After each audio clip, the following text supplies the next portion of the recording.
और यह जागृति गीत आपके समक्ष प्रस्तुत है।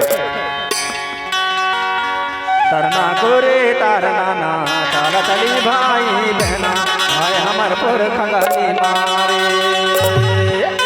तरना गोरे तारना ना ताला चली भाई बहना भाई हमर पुर खंगाली मारे। हमारे पुर खजाना भाई हमर पुर खंगाली मारे।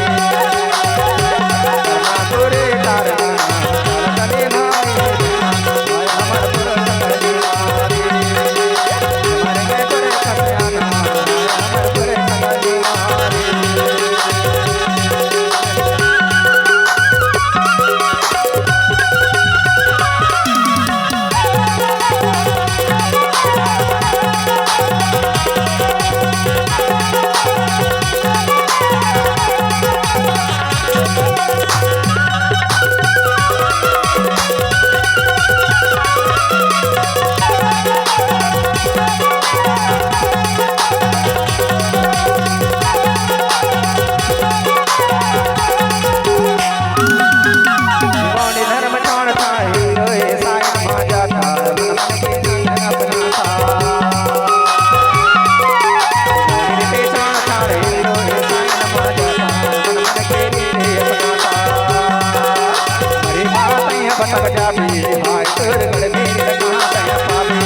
परंपरा चला आचार के मान बढ़ावे।